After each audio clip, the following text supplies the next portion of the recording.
List of horror, isn't it?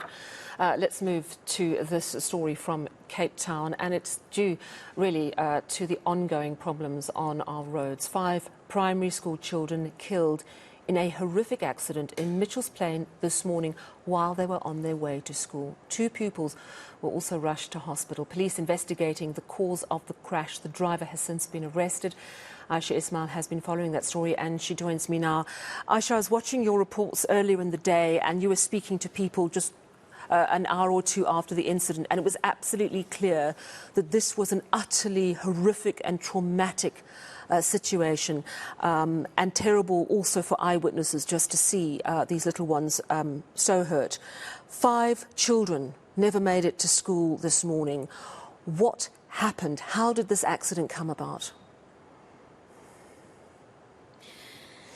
Sally, while preliminary reports suggest that the driver of this bakkie carrying the 7 children to school from Khayelitsha to Mitchell's Plain, it would appear as if he had lost control of his vehicle and hit a traffic light. Now, if one looks at the visuals that we shot today and the scene, you can see that this traffic light was still, by the time we got there, the traffic light was still attached to the vehicle.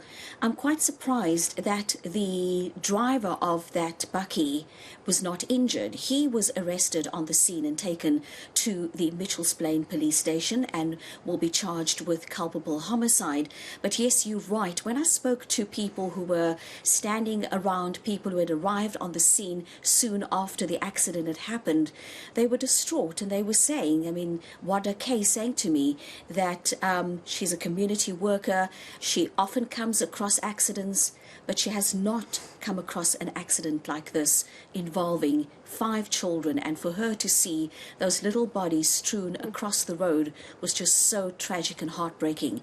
This is what Wada Kay had to say to me earlier today. It was just horrible.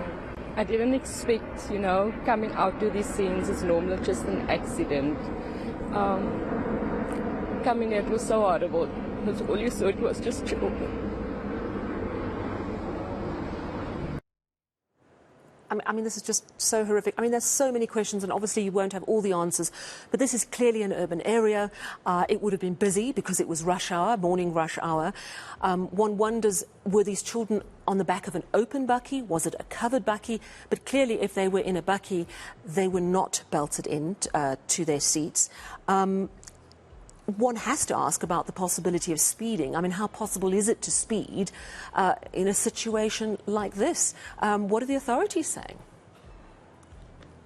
So, Sally, I think a contributing factor could also likely be the weather. It was raining all day today and the roads were wet and obviously slippery.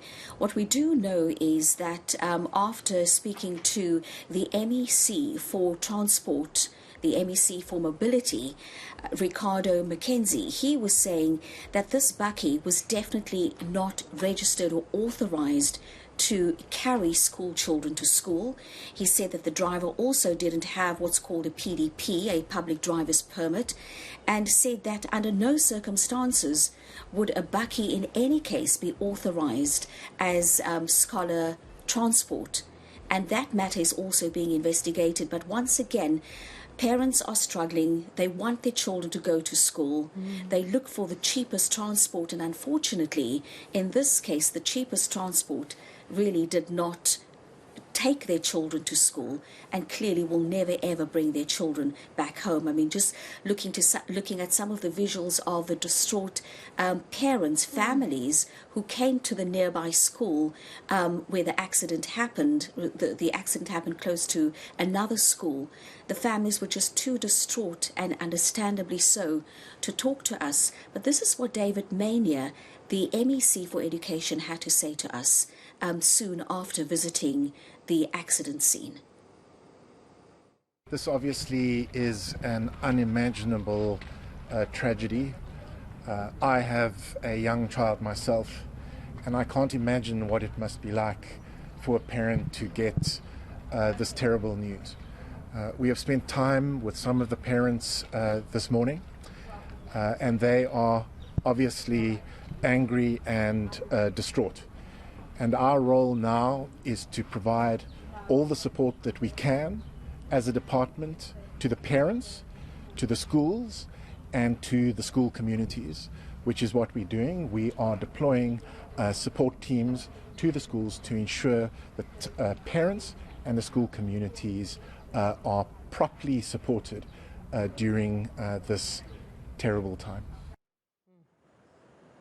And Ayesha, it's so clear to see that everyone who's had to deal with this accident, even tangentially, is utterly traumatized by what happened on the way to school this morning. But you're making the points that these were vehicles, that it was a vehicle that was not with the right permits. It should never have been transporting children.